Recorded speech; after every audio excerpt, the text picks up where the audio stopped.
بسم الله الرحمن الرحيم. الحمد لله رب العالمين، والعاقبة للمتقين، والصلاة والسلام على خاتم الأنبياء والمرسلين نبينا محمد وعلى آله وصحبه أجمعين، وبعد. إخوة الكرام، السلام عليكم ورحمة الله وبركاته. আমাদের আজকের আলোচনা ইমাম বারবাহারি রাহিমাহুল্লাহ সংকলিত এবং শেখ সালেহ আল ফৌজান হাফিজাহুল্লাহর ব্যাখ্যাকৃত শারহুস সুন্নাহ থেকে আজকে আমরা 29 নম্বর পয়েন্টটা নিয়ে আলোচনা করার আশা পোষণ করছি। আল্লাহ সুবহানাহু ওয়া তাআলা আত-তৌফিক ওয়াস সাদাদ।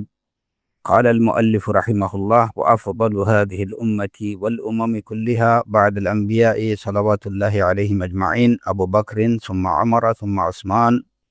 هكذا روي لنا عن ابن عمر رضي الله عنه قال: كنا نقول ورسول الله صلى الله عليه وسلم بين أظهرنا إن خير الناس بعد رسول الله صلى الله عليه وسلم أبو بكر وعمر وعثمان، ويسمع بذلك النبي صلى الله عليه وسلم فلا ينكره. এখানে ইমাম বারবাহারি রাহিমাহুল্লাহ বলেছেন যে উম্মতের মধ্যে আম্বিয়া আলাইহিস সালাতু ওয়াস সালামের পরে সর্বশ্রেষ্ঠ লোক হলেন আবু বকর রাদিয়াল্লাহু আনহু, এরপরে ওমর রাদিয়াল্লাহু আনহু, তারপরে উসমান রাদিয়াল্লাহু আনহু। এবং এভাবেই ইবনে ওমর রাদিয়াল্লাহু আনহু থেকে বর্ণিত রয়েছে, তিনি বলেছেন যে আমরা রাসূলুল্লাহ সাল্লাল্লাহু আলাইহি ওয়াসাল্লামের উপস্থিতিতে বলতাম যে রাসূল সাল্লাল্লাহু আলাইহি ওয়াসাল্লামের পরে সর্বশ্রেষ্ঠ লোক ব্যক্তি হচ্ছেন আবু বকর, অতঃপর ওমর, অতঃপর উসমান। রাসূলুল্লাহ সাল্লাল্লাহু আলাইহি ওয়াসাল্লাম আমাদের এই কথাগুলো শুনতেন, তিনি আমাদের এই কথাগুলোকে তিনি অস্বীকার করতেন না, ইনকার করতেন না। এই কথার ব্যাখ্যায় ইমাম বারবাহারি রাহিমাহুল্লাহর এই কথাগুলোর ব্যাখ্যায় শেখ ফৌজান হাফিজাহুল্লাহ বলেছেন: আফদলুল কুরুন আল কারনুল্লাযী বুইসা ফীহি রাসূলুল্লাহ সাল্লাল্লাহু আলাইহি ওয়াসাল্লাম, যে সর্বশ্রেষ্ঠ যুগ হচ্ছে সেই যুগ যে যুগে রাসূল সাল্লাল্লাহু আলাইহি ওয়াসাল্লাম প্রেরিত হয়েছেন। অতঃপর সুম্মাল্লাযীনা ইয়ালুনাহুম, অতঃপর তার পরবর্তী যুগ, সুম্মাল্লাযীনা ইয়ালুনাহুম, অতঃপর এর পরবর্তী যুগের লোকেরা। এখানে যুগ বলতে যুগের লোকদেরকে বোঝানো হয়েছে। ওহিয়াল কুরুন আল মুফাদ্দালা, এই তিনটি যুগ হচ্ছে মর্যাদাপূর্ণ এবং শ্রেষ্ঠ যুগ। ওয়া আফদালুল কুরুনিল মুফাদ্দালা, কুরুনে মুফাদ্দালার মধ্যে সর্বশ্রেষ্ঠ যুগ হচ্ছে সাহাবায়ে কেরামের যুগ, হুমুস সাহাবা, এবং সাহাবায়ে কেরাম। সর্বোত্তম যুগের লোক হচ্ছেন সাহাবায়ে কেরাম রাদিয়াল্লাহু আনহুম। সুম্মা সাহাবা ইয়াতাফাদালুন, তারপরে সাহাবায়ে কেরামদের মধ্যে পরস্পর তাদের মধ্যে মর্যাদার তারতম্য রয়েছে। ওয়া আফদালুহুম আবু বকর সিদ্দিক রাদিয়াল্লাহু আনহু, সাহাবায়ে কেরামদের মধ্যে সর্বশ্রেষ্ঠ হলেন আবু বকর সিদ্দিক রাদিয়াল্লাহু আনহু, আল্লাযী আমানা বির রাসূল সাল্লাল্লাহু আলাইহি ওয়াসাল্লাম আউয়ালা মা জাআ সাল্লাল্লাহু আলাইহি ওয়াসাল্লাম ওয়া আজারাহু ওয়া দাফা'a আনহু ওয়া আনফাকা আমওয়ালাহু ফি নুসরাতিহি ওয়া লাযামাহু হাত্তা মাত। আবু বকর সিদ্দিক রাদিয়াল্লাহু আনহু সাহাবায়ে কেরামদের মধ্যে সর্বশ্রেষ্ঠ। তিনি সেই ব্যক্তি যিনি সর্বপ্রথম রাসূলুল্লাহ সাল্লাল্লাহু আলাইহি ওয়াসাল্লামের প্রতি ঈমান পোষণ করেছেন, তাকে সাহায্য করেছেন, তার দুশমনদেরকে প্রতিহত করেছেন, তাকে শত্রুদের থেকে প্রতিহত করেছেন, এবং নিজের সম্পদ খরচ করেছেন রাসূলুল্লাহ সাল্লাল্লাহু আলাইহি ওয়াসাল্লামের সাহায্যার্থে। এবং তিনি রাসূল সাল্লাল্লাহু আলাইহি ওয়াসাল্লামের সঙ্গী হিসাবে ছিলেন তার মৃত্যু পর্যন্ত, রাসূল সাল্লাল্লাহু আলাইহি ওয়াসাল্লামের মৃত্যু পর্যন্ত। সুম্মা তাওয়াল্লাল খিলাফাতা মিন বাদিহি, রাসূলুল্লাহ সাল্লাল্লাহু আলাইহি ওয়াসাল্লামের পরে তিনি খেলাফতের দায়িত্ব নেন। ওয়া কামা বিহা আযমা কিয়াম, এবং এই দায়িত্ব তিনি যথাযথভাবে পালন করেন। ওয়া সাব্বাতাল্লাহু বিহিদ-দ্বীন, আল্লাহ আযজা ওয়া জাল্লা তার দ্বারা দিনকে সুপ্রতিষ্ঠিত করেন। বা'দামা তাজালজালাত আকদামুন নাসি বিওয়াফাতির রাসূল সাল্লাল্লাহু আলাইহি ওয়াসাল্লাম, রাসূল সাল্লাল্লাহু আলাইহি ওয়াসাল্লামের মৃত্যুর কারণে যখন মানুষের পা নড়বড়ে হয়ে গেছিল, ঠিক ওই সময় আল্লাহ সুবহানাহু ওয়া তাআলা আবু বকর সিদ্দিক রাদিয়াল্লাহু আনহুর মাধ্যমে এই দিনকে সুপ্রতিষ্ঠিত রাখেন। সাব্বাতাহুল্লাহু সাবাতাল জিবাল, আল্লাহ তাকে পাহাড়ের মতো অনড় রাখেন। হাত্তা সাব্বাতা বিহিল উম্মাহ, এবং তার দ্বারা উম্মাকে সুপ্রতিষ্ঠিত রাখেন।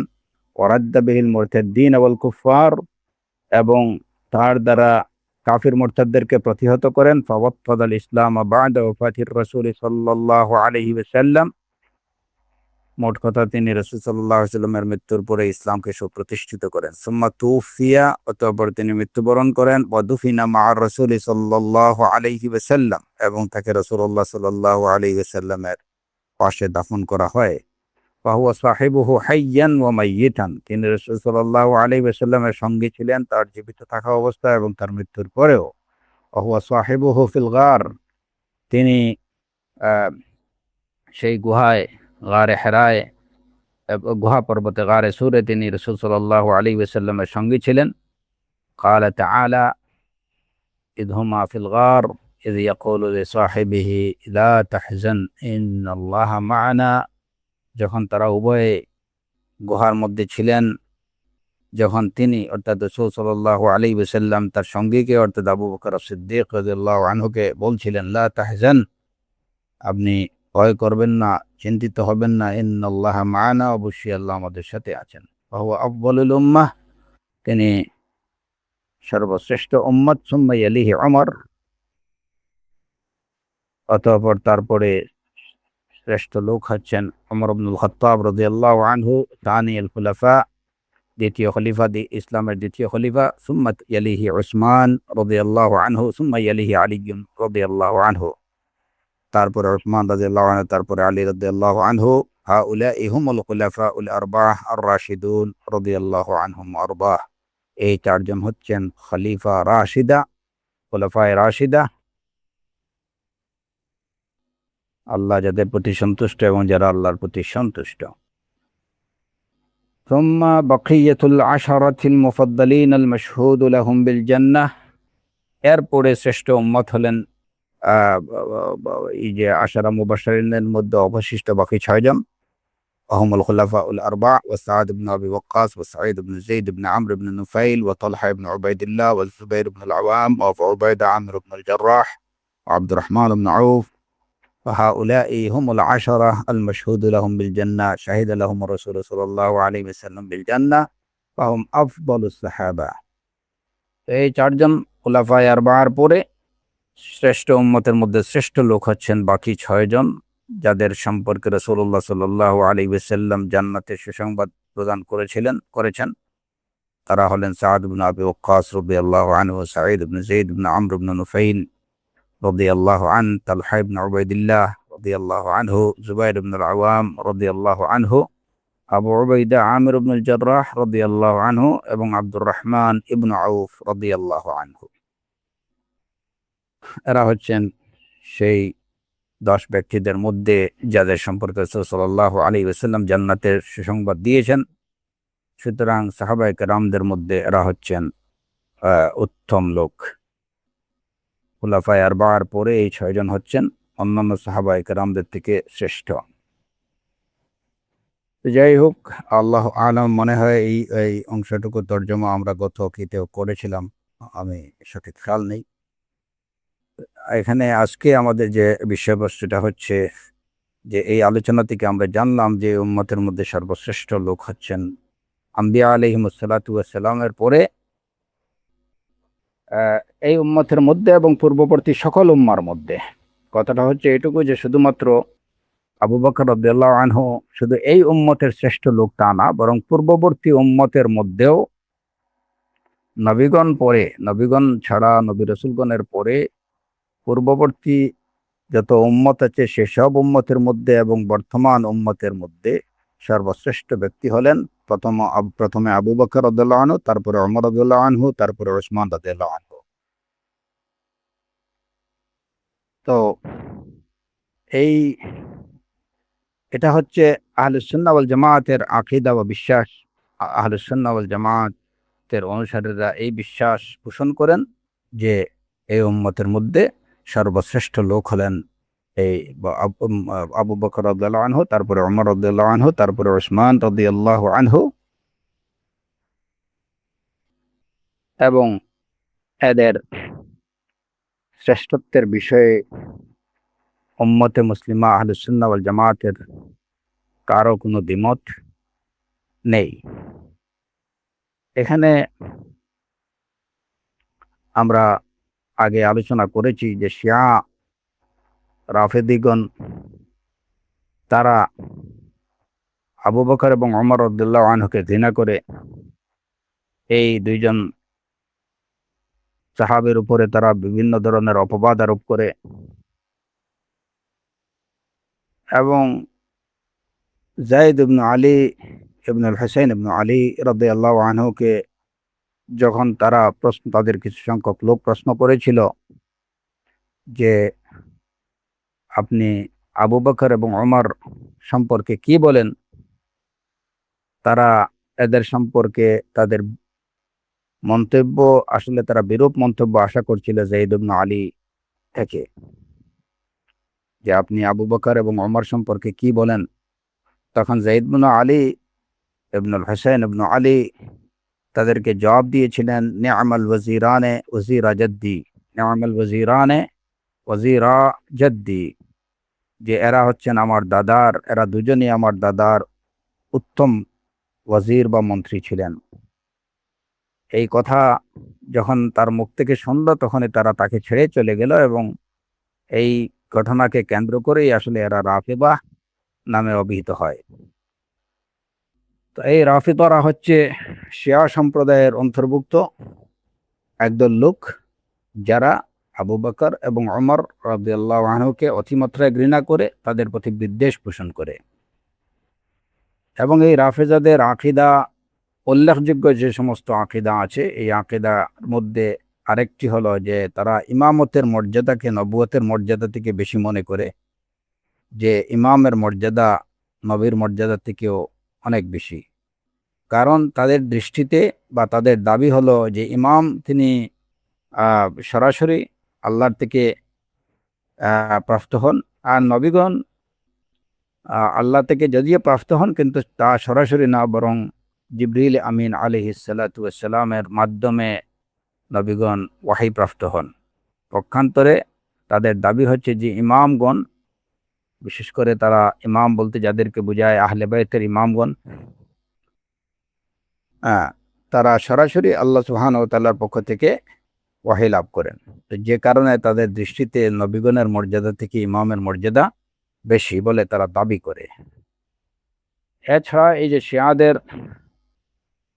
আরেকটি দাবি হলো যে ইমাম, নবী ভুল করতে পারেন কিন্তু ইমাম ভুল করেন না। শিয়াদের কট্টরপন্থী আরেকটা দল আছে, তাদের দাবি হচ্ছে যে ইমাম কোনো কিছু সৃষ্টি করার ক্ষমতা রাখেন, তিনি কোন বললেই কিছু হয়ে যায়। তো এই হচ্ছে শিয়াদের বিভিন্ন সম্প্রদায়ের, তাদের মধ্যে কিছু আছে মধ্যমপন্থী, কিছু আছে মধ্যমপন্থী মানে কি, এইটুকু মধ্যমপন্থীর অর্থ এইটুকু না যে তারা আহলুস সুন্নাহ ওয়াল জামাতের মতো উম্মাতান ওয়াসাতা বা মধ্যম পন্থা অবলম্বন করে, তা না, বরং মানে তাদের একদল শিয়াদের মধ্যে একদল হচ্ছে চরম বা কট্টরপন্থী, আর একদল হচ্ছে যে কিছুটা নরমপন্থী। তো সেই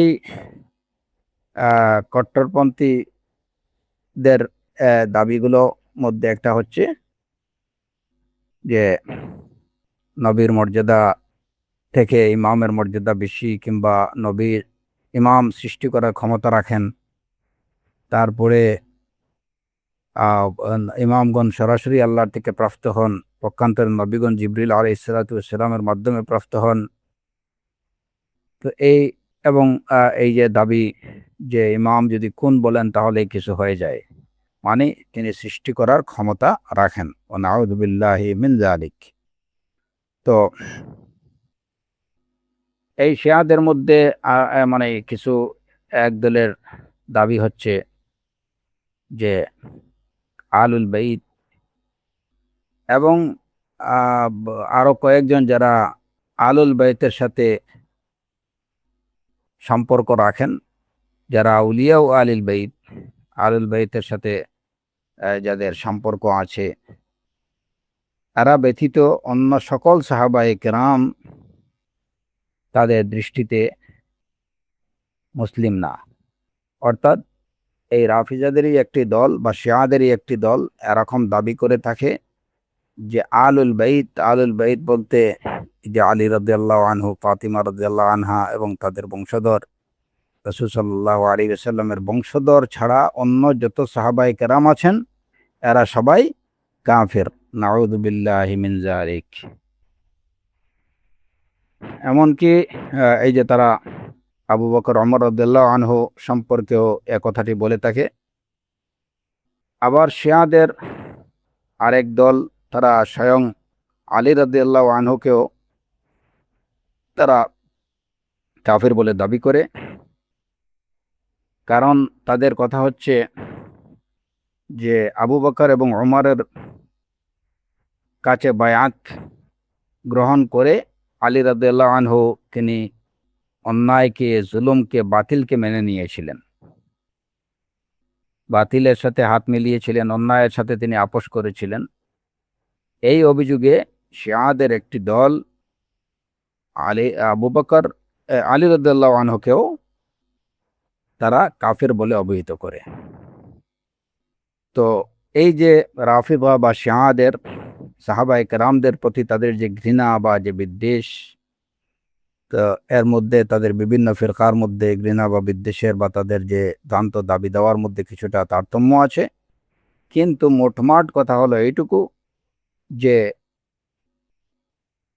শিয়ারা, রাফিদিরা তারা সাহাবায়ে কেরামকে ঘৃণা করে, তাদের প্রতি বিদ্বেষ পোষণ করে, তাদেরকে কাফির বলে অভিহিত করে। আর অন্যদিকে দেখা যায় যে তাদের একটা দল শিয়াদের, তারা আলী রাদিয়াল্লাহু আনহু বা আলুল বাইত, রাসূল সাল্লাল্লাহু আলাইহি ওয়াসাল্লামের পরিবার এবং বংশধরদের প্রতি অতি ভক্তি বা অতিরঞ্জন করে থাকে এবং এরই প্রেক্ষিতে তাদের দাবি হচ্ছে যে ইমামতের হকদার হচ্ছেন কেবল রাসূল সাল্লাল্লাহু আলাইহি ওয়াসাল্লামের বংশধর কিংবা ফাতিমা রাদিয়াল্লাহু আনহার বংশধর, এরাই হলেন ইমাম, যাদের মর্যাদা নবীর থেকেও বেশি। তারা আলী রাদিয়াল্লাহু আনহুকে এবং তার বংশধর হাসান, হুসেন রাদিয়াল্লাহু আনহু এবং তারও পরবর্তী যারা আছেন, মোট কথা হচ্ছে যে আলী রাদিয়াল্লাহু আনহু এবং তার বংশধর ফাতিমা রাদিয়াল্লাহু আনহার বংশধর, রাসূল সাল্লাল্লাহু আলাইহি সাল্লামের বংশধরদের প্রতি তারা অতি মাত্রায় অতি ভক্তি প্রদর্শন করে থাকে এবং তাদের সম্পর্কে এমন সব কথাবার্তা বলে থাকে যে কথাগুলো তাদেরকে কাফিরে পরিণত করে। তো এরা, এই শিয়াদের একটি দল, আহলুল বাইতের প্রতি মহাব্বত বা ভালোবাসা প্রদর্শনে অতিরঞ্জন করে থাকে। অন্যদিকে খাওয়ারিজরা, তারা এই শিয়াদের সম্পূর্ণ বিপরীত অবস্থান, তাদের দাবি শিয়াদের বিপরীত দাবি। কিভাবে? যেখানে শিয়ারা আলী রাদিয়াল্লাহু আনহু বা আহলুল বাইতের প্রতি অতি মাত্রায় ভক্তি প্রদর্শন করে থাকে, তাদেরকে অতি বেশি সম্মান দেখিয়ে থাকে, এর বিপরীতে খাওয়ারিজরা আলী রাদিয়াল্লাহু আনহু এবং মুআবিয়া রাদিয়াল্লাহু আনহুকে কাফির বলে থাকে।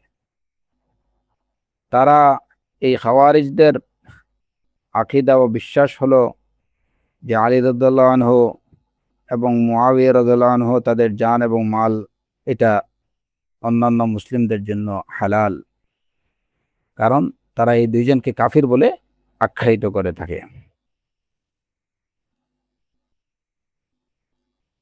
তো এই যে রাওয়াফিদরা বা রাওয়াফিজদের, শিয়াদের যে দলটি আলী রাদিয়াল্লাহু আনহু বা আহলুল বাইত সম্পর্কে অতিরঞ্জন করে থাকে, তাদের অতিরঞ্জনের সর্বোচ্চ মাত্রা হলো যে তারা আলী রাদিয়াল্লাহু আনহুর জন্য উলুহিয়তের দাবি করে। এই কথাগুলো বলছি যে আহলুস সুন্নাহ ওয়াল জামাতের সাহাবায়ে কেরামদের সম্পর্কে আহলুস সুন্নাহ ওয়াল জামাতের যে আকীদা বিশ্বাস এবং এর বিপরীতে বাতিল ফিরকাদের আকীদা বিশ্বাস সম্পর্কে আমাদের জানতে হবে। তো রাওয়াফিজদের রাওয়াফিজরা তারা আলী রাদিয়াল্লাহু আনহু সম্পর্কে তাদের অতিরঞ্জন মানে এই পর্যায়ে পৌঁছেছে যে তারা এক পর্যায়ে আলী রাদিয়াল্লাহু আনহুর জন্য উলুহিয়তের দাবি করে থাকে। আবার তাদের মধ্যে কেউ কেউ আছে এই যে শিয়াদের বা রাওয়াফিজদের, যারা বলে যে মুহাম্মদ সাল্লাল্লাহু আলাইহি ওয়াসাল্লাম থেকে আলী রাদিয়াল্লাহু আনহু নবুয়তের অধিক যোগ্য বা হকদার ছিলেন। নাউযু বিল্লাহি মিন যালিক। আর এর বিপরীতে খাওয়ারিজদের অবস্থান হচ্ছে এদের সম্পূর্ণ বিপরীত। তারা আলী রাদিয়াল্লাহু আনহুকে, মুআবিয়া রাদিয়াল্লাহু আনহুকে, এদের দুজনকেই তারা কাফির বলে আখ্যায়িত করে থাকে। আর এই দুইয়ের মধ্যখানে হক সত্যের অনুসারী আহলুস সুন্নাহ ওয়াল জামায়াতের দাবি হচ্ছে যে আমরা সাহাবায়ে কেরাম, প্রত্যেক সাহাবায়ে কেরামকে আমরা ভালোবাসি এবং আমরা এর সাথে এই বিশ্বাস পোষণ করি যে সাহাবায়ে কেরামদের মধ্যে পরস্পর মান মর্যাদার তারতম্য রয়েছে। অন্যান্য সাহাবায়ে কেরাম থেকে আশারায়ে মুবাশশিরিন বিল জান্নাহ, যে 10 জনকে বেহেশতের সুসংবাদ দেওয়া হয়েছে, জান্নাতের সুসংবাদ দেওয়া হয়েছে, অন্য সব সাহাবায়ে কেরাম থেকে এই 10 জন হচ্ছেন সর্বোত্তম। এবং এই 10 জনের মধ্যে সর্বোত্তম হচ্ছেন আল খুলাফা উল আরবাআহ, 4 খলিফা আবু বকর, ওমর, ওসমান এবং আলী রাদিয়াল্লাহু আনহুম। আর এই 4 জনের মধ্যে সর্বোত্তম হচ্ছেন আবু বকর রাদিয়াল্লাহু আনহু, এরপরে হচ্ছেন ওমর রাদিয়াল্লাহু আনহু, তারপরে হচ্ছেন ওসমান রাদিয়াল্লাহু আনহু।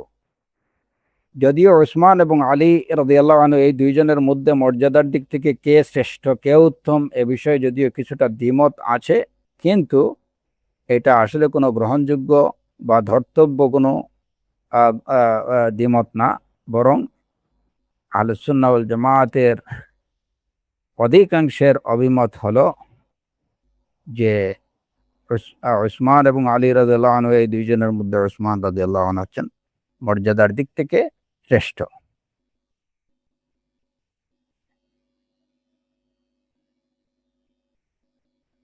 তো এই যে আলী রাদিয়াল্লাহু আনহু এবং আহলুল বাইত সম্পর্কে অতিরঞ্জনকারী বা তাদের প্রতি মহব্বত প্রদর্শনে অতিরঞ্জনকারী যে দল, এই দলের আত্মপ্রকাশ আলী রাদিয়াল্লাহু আনহুর জীবদ্দশায় ঘটেছিল। এই যে আব্দুল্লাহ ইবনে সাবা নামক যে ইহুদি ছিল, এই আব্দুল্লাহ ইবনে সাবা নামক এই ইহুদি লোকটির, তার নেতৃত্বেই কিন্তু ওই অতিরঞ্জনকারী দলের আত্মপ্রকাশ ঘটে। তো এই আব্দুল্লাহ ইবনে সাবা, এটা ছিল মূলত ইহুদি, পরে ইসলাম গ্রহণ করে। আর ইসলাম গ্রহণ করার পরে সে ইসলাম এবং মুসলমানের বিরুদ্ধে ষড়যন্ত্রে লিপ্ত হয়। তো এটা ছিল মুনাফিক। আব্দুল্লাহ ইবনে সাবা এটা ছিল মুনাফিক। ইহুদি দেখে বাহ্যিকভাবে সে দেখাইলো যে সে ইসলাম গ্রহণ করছে, কিন্তু প্রকৃতপক্ষে সে ইসলাম গ্রহণ করার পরে ইসলাম এবং মুসলমানদের বিরুদ্ধে সে ষড়যন্ত্র করতে থাকে, ইসলাম এবং মুসলমানদের ধ্বংসে সে কাজ করতে থাকে। তো এই লোকটাই কিন্তু এই গুলুর পথ দেখাইছে আহলুল বাইত সম্পর্কে, আলী রাদিয়াল্লাহু আনহু সম্পর্কে অতিরঞ্জন বা অতিমাত্রায় ভালোবাসা পোষণের যে পথ দেখানো মুসলমানদেরকে, সেই কিন্তু তাদেরকে পথভ্রষ্ট করছে আব্দুল্লাহ ইবনে সাবা। এখানে যেমন দেখা যায় যে ইহুদিদের অনেকে এই যে খ্রিস্টান নাসরানি ধর্ম গ্রহণ করার পরে তারা কিন্তু খ্রিস্টান ধর্মটাকে একদম কলুষিত করে ফেলে। এই ইহুদিরা হচ্ছে মাক্কার জাতি, ষড়যন্ত্রকারী জাতি, এবং তাদের ষড়যন্ত্রের ইতিহাসটা অনেক পুরনো। এমনকি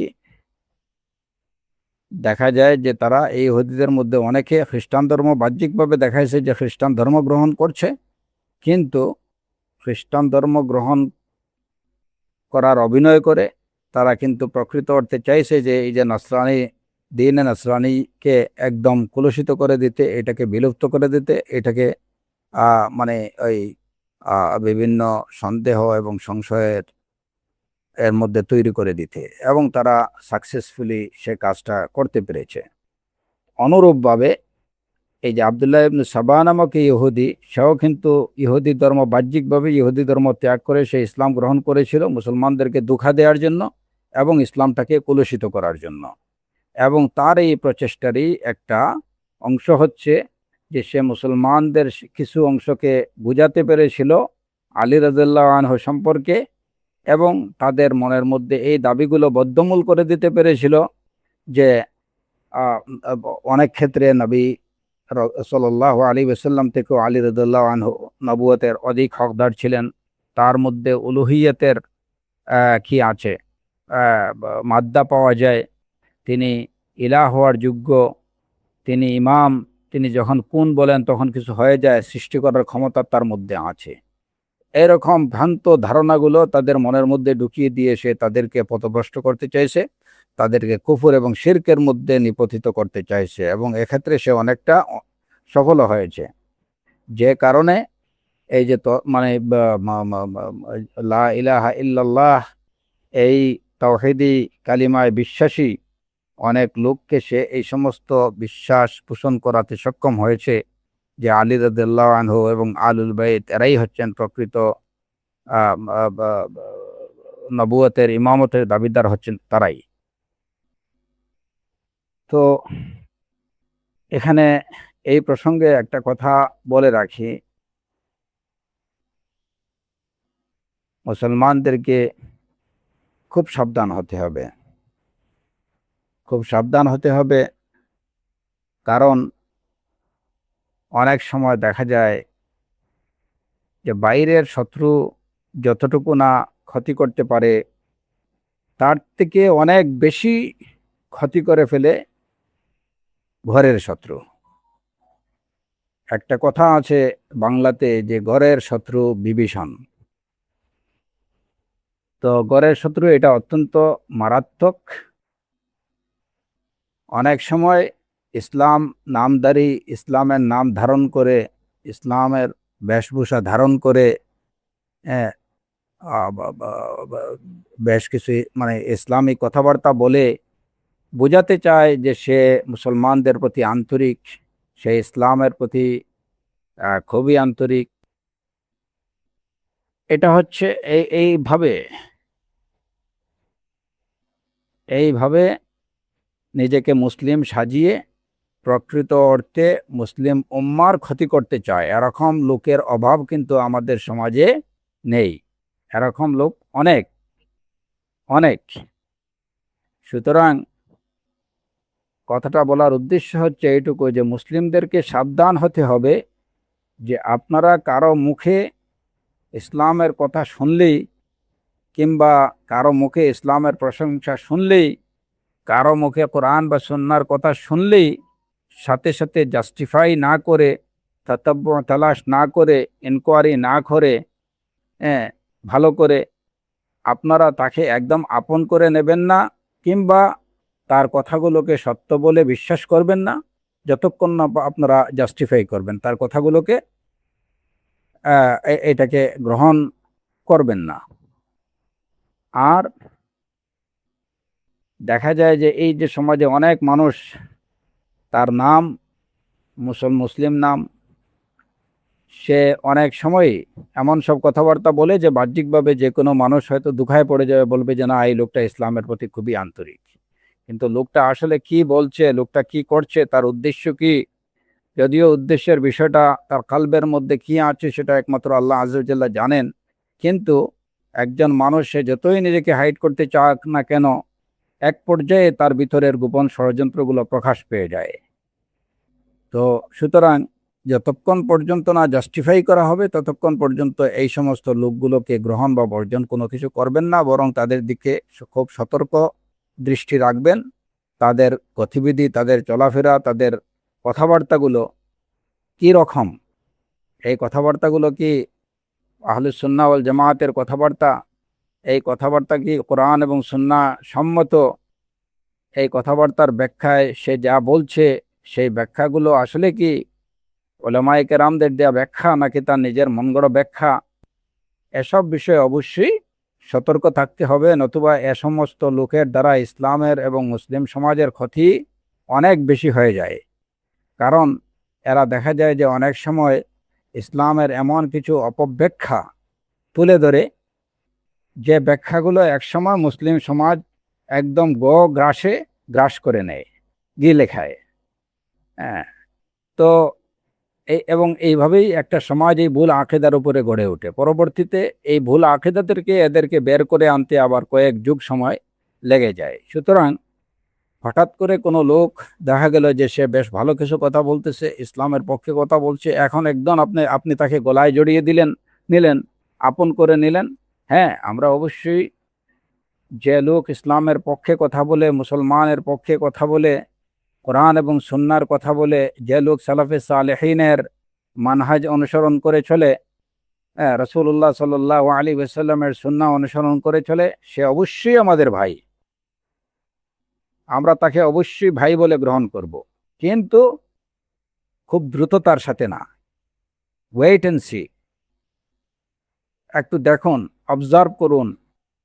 কারণ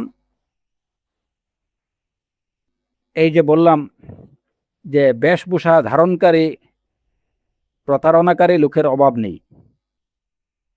একটা লোক খুব সহজেই সাধারণ মুসলমানদেরকে কাবু করতে পারবে না। সে যদি ইসলামী কথাবার্তা না বলে, তাহলে সাধারণ মুসলমানদেরকে সে তাদের প্রতি তাদের কাছে সে নিজেকে গ্রহণযোগ্য করে তুলতে পারবে না। এ কারণে দেখা যায় যে অনেক সময় সে খুব ভালো ভালো কথা বলছে। হ্যাঁ, আমাদের কথা হচ্ছে, যদি সেটা হতে পারে, আমরা আশা করি এই কথাগুলো তার অন্তরের কথা। সে নিজেকে পরিপূর্ণরূপে শুধরায় নেবে, তার মধ্যে যে দুষ্টিগুলো আছে এগুলো ঠিক করে নেবে, কোরআন এবং সুন্নাহর কথা বলবে, সে ইসলামের মুসলমানদের স্বার্থে কাজ করবে, কোরআন সুন্নাহ অনুযায়ী নিজের জীবন পরিচালনা করবে, মুসলিম উম্মাকে সেই দিক নির্দেশনা দেবে। এটাই তো আসলে কাজ। কিন্তু যখন ভুল পথ থেকে একটা লোক আসবে, তখন খুব দ্রুত কিন্তু তাকে গ্রহণ বা বর্জন কোনোটা করবেন না, তাকে অবজার্ভ করতে হবে। দেখা গেল যে হয়তো একটা লোক নিজেকে 100%-এর মধ্যে 50% বা 60% চেঞ্জ করছে, এখনো তার মধ্যে মেজর অনেকগুলো বিষয় রয়ে গেছে যেগুলোতে সে এখনো চেঞ্জ হয়নি। তাকে চেঞ্জ হওয়ার সুযোগ দেন, তাকে নাসিহা দেওয়া দরকার। যেগুলো সে ভালো বলছে, ভালোগুলোকে ভালো বলবো। হ্যাঁ, তার ভালো কথাগুলোকে, বা সে যদি ভালো কোনো কাজ করে সেটাকে অবশ্যই আমরা ভালো বলবো। আমরা তোর জন্য আল্লাহ শুকুর আদায় করব, অতঃপর তার প্রতি শুকরিয়া জানাবো। কিন্তু এর অর্থ এই না যে আমরা তাকে আপাদমস্তক তাকে গ্রহণ করে নেব, একদম আপন করে নেব, যতক্ষণ পর্যন্ত না আমরা তাকে জাস্টিফাই করব এবং তার প্রতিটি কথাবার্তা, যে কথাগুলোর প্রতি সে নিজেকে মানুষকে দাওয়াত দেয়, তার সেই প্রতিটি কথাবার্তাগুলো কোরআন এবং সুন্নাহ অনুযায়ী যতক্ষণ পর্যন্ত না হবে, ততক্ষণ পর্যন্ত আমরা তাকে দেখব। তারপরেই ফাইনালি তাকে গ্রহণ বা বর্জনের সিদ্ধান্ত নেব। এই বিষয়ে খুবই সতর্ক থাকতে হবে। এবং এছাড়াও দেখা যায় যে এই যে সমাজে অনেক সময় অনেক ধরনের ইসলাম এবং কোরআন সুন্নাহর অনেকগুলো ব্যাখ্যা দেয়া হয়, যে ব্যাখ্যাগুলো বাহ্যিক দৃষ্টিতে বেশ চমকপ্রদ মনে হয়। এরকম অনেক লোক আছে যে তার লিখনিতে, যে তার বক্তব্যে, বিবৃতিতে এরকম অনেক ব্যাখ্যা দিয়ে থাকে, তখন আমরা মনে করি যে না, লোকটা মনে হয় একদম পারফেক্ট। হ্যাঁ, তার কথাগুলো, তার লিখনিটা অবশ্যই ভালো হতে পারে, কিন্তু ওই যে কথা, মূলনীতি, এটা অবশ্যই আমাদের প্রত্যেকের মনে রাখা উচিত যে ফাইনালি একটা লোককে গ্রহণ বা বর্জনের জন্য আমাদেরকে দেখতে হবে, জাস্টিফাই করতে হবে যে তার, বিশেষ করে যে মেজর যে বিষয়গুলোর প্রতি সে মানুষকে দাওয়াত দেয়, তার কথাবার্তাগুলো কোরআন এবং সুন্নাহ অনুযায়ী কিনা, তার ব্যাখ্যাটা উলামায়ে আহলে সুন্নাহ ওয়াল জামাতের উলামায়ে কেরামদের প্রদত্ত ব্যাখ্যার মুয়াফিক কিনা। যদি তা হয়, তাহলে আলহামদুলিল্লাহ, সে আমাদের দ্বীনী ভাই। নতুবা এদের দ্বারা ইসলামের ক্ষতি অনেক বেশি হয়ে যেতে পারে। দ্বিতীয় বিষয়, যাই হোক, উপরোক্ত আলোচনায় যেটা আমরা পেলাম যে আহলে সুন্নাহ ওয়াল জামাতের আকীদা হচ্ছে প্রত্যেক সাহাবায়ে কেরামদেরকে আমরা তাদেরকে ভালোবাসি এবং শ্রেষ্ঠ জাতি, শ্রেষ্ঠ মানুষ হিসাবে আমরা তাদেরকে বিশ্বাস করি। এবং তাদের মধ্যে সর্বশ্রেষ্ঠ হচ্ছেন সাহাবায়ে কেরামদের মধ্যে শ্রেষ্ঠ হচ্ছেন আশারা আল মুবাশশিরিন বিল জান্নাহ, এবং তাদের মধ্যে শ্রেষ্ঠ হচ্ছেন 4 খলিফা। আর এই 4 খলিফার মধ্যে প্রথম সর্বশ্রেষ্ঠ হচ্ছেন আম্বিয়া আলাইহিস সালাতু ওয়াস সালামের পরে, রাসূল সাল্লাল্লাহু আলাইহি ওয়াসাল্লামের পরে আবু বকর আস-সিদ্দিক রাদিয়াল্লাহু আনহু। এখন এই যে আবু বকর আস-সিদ্দিক রাদিয়াল্লাহু আনহু আফজালু হাদিহিল উম্মাহ, এই উম্মতের সর্বশ্রেষ্ঠ ব্যক্তি আবু বকর রাদিয়াল্লাহু আনহু। এই বিষয়টি মুসলিম উম্মার মধ্যে, এ বিষয়ে মুসলিম উম্মার ঐক্যমত্য রয়েছে, এই বিষয়ে কেউ কোনো দ্বিমত করেনি। হ্যাঁ, এখন কেউ বলতে পারে যে এই যে শিয়ারা দ্বিমত করলো, রাফেজিরা দ্বিমত করলো, এখানে মুসলিম উম্মা বলতে আমরা, এই কথাটা অবশ্যই আপনারা মনে রাখবেন, মুসলিম উম্মা বলতে আমরা কি বুঝি। যখন আমরা বলবো যে মুসলিম উম্মার ইজমা, মুসলিম উম্মা বলতে যারা প্রকৃত অর্থে এবং যথার্থই মুসলিম, এর মধ্যে শিই, রাফিজি, খারিজি এরা কিন্তু অন্তর্ভুক্ত না। যখন আমরা বলবো ইজমাউ হাদিহিল উম্মাহ বা ইজমাউল মুসলিমিন, তখন কিন্তু এই সমস্ত পথভ্রষ্ট দলের লোকদেরকে অন্তর্ভুক্ত রাখবে না। তখন এই সমস্ত পথভ্রষ্ট দলের লোকদেরকে এটা অন্তর্ভুক্ত রাখবে না। সুতরাং যেখানে খাওয়ারিজ বা শিয়ীদের যে আকিদাগুলো, সেই আকিদাগুলোর মধ্যে রয়েছে কুফরি শিরকি আকিদা, সুতরাং আমরা এদেরকে আহলুস সুন্নাহ ওয়াল জামাতের অন্তর্ভুক্ত যেমন মনে করি না, তেমনি তাদেরকে যথার্থ অর্থে এবং প্রকৃত অর্থে মুসলিম উম্মার অন্তর্ভুক্ত বলে মনে করি না। কারণ যে সমস্ত লোকেরা আবু বকর সিদ্দিক রাদিয়াল্লাহু আনহু বা সাহাবায়ে কেরামদের প্রতি ঘৃণা বিদ্বেষ পোষণ করে, এরা প্রকৃতপক্ষে ইসলামের চেইনকে কেটে ফেলার ষড়যন্ত্রে লিপ্ত। ইসলামের যে যে সিলসিলা, যেটা যে ধারাবাহিকতা, কারণ আমরা আমাদের কাছে এই যে দ্বীনে ইসলামের মূল যে বিষয়গুলো কোরআন এবং সুন্নাহ, এই কোরআন এবং সুন্নাহ আমাদের কাছে আসছে যে ধারাবাহিকতায়, সেই ধারাবাহিকতার মূলে রয়েছেন সাহাবায়ে কেরাম রিদওয়ানুল্লাহি আলাইহিম আজমাইন। এখন যে জাতি বা যে সম্প্রদায়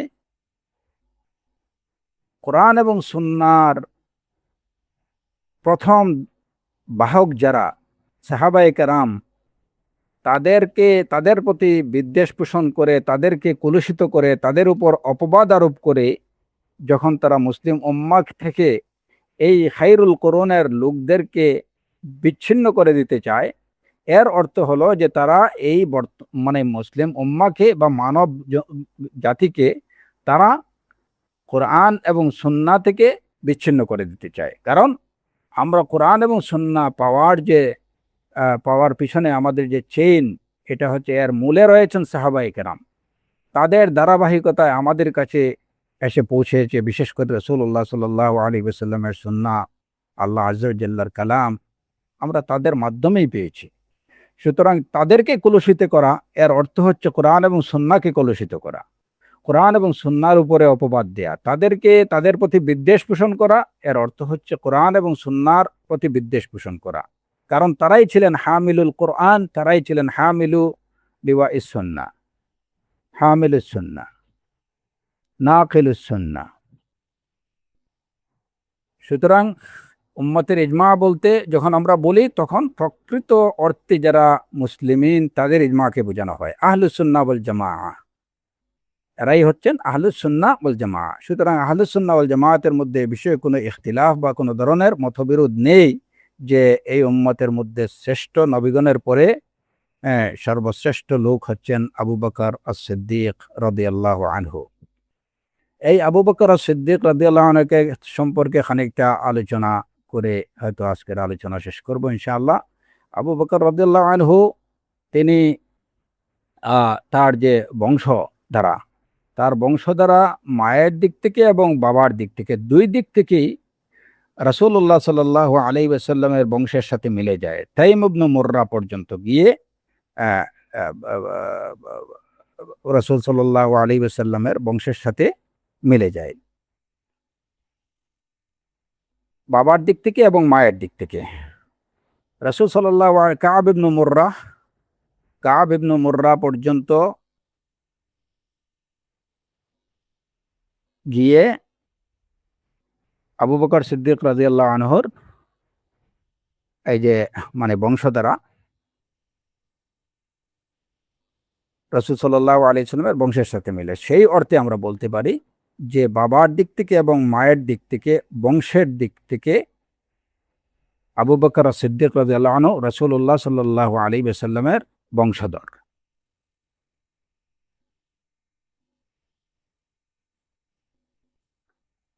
তার নাম আব্দুল্লাহ ইবনু আবি কুহাফা। তার মূল নাম ছিল আব্দুল্লাহ। বাবা ছিলেন যে আবু কুহাফা। আর এই আবু কুহাফার আরেকটা নাম ছিল, মূল নাম ছিল উসমান ইবনু আমির। তো আবু বকর সিদ্দিক রাদিয়াল্লাহু আনহুর যে মানে বংশীয় নাম সেটা হচ্ছে আব্দুল্লাহ ইবনু আবি কুহাফা, উসমান ইবনু আমির ইবনু আমর ইবনু কাব ইবনু সাদ ইবনু তাইম ইবনু মুর্রা ইবনু কাব ইবনু লুয়াই ইবনু গালিব ইবনু ফিহর, যেটা পরবর্তীতে রাসূল সাল্লাল্লাহু আলাইহি ওয়াসাল্লামের বংশের সাথে পুরোপুরি মিলে যায়। রাসূলুল্লাহ সাল্লাল্লাহু আলাইহি ওয়াসাল্লামের বংশের যে সিলসিলা সেটা হচ্ছে আব্দুল্লাহ ইবনু মুহাম্মদ ইবনু আব্দুল্লাহ ইবনু আব্দুল মুত্তালিব ইবনু হাশিম ইবনু আব্দে মানাফ ইবনু কুসাই ইবনু কিলাব ইবনু মুর্রা ইবনে কাব। তো এই যে মুর্রা ইবনু কাব পর্যন্ত গিয়ে রাসূল সাল্লাল্লাহু আলাইহি ওয়াসাল্লামের বংশের সাথে আবু বকর সিদ্দিক রাদিয়াল্লাহু আনহুর বংশ মিলে যায়, দুই দিক থেকে, তার বাবার দিক থেকেও মায়ের দিক থেকেও। তো এই দিক থেকে, বংশের দিক থেকেও উনি আসলে শ্রেষ্ঠ বংশের সন্তান। এবং রাসূলুল্লাহ সাল্লাল্লাহু আলাইহি ওয়াসাল্লামের মধ্যে যে আওসাফ বা যে গুণাবলী ছিল, অনেকাংশে সেগুলো পাওয়া যায় আবু বকর সিদ্দিক রাদিয়াল্লাহু আনহুর মধ্যে।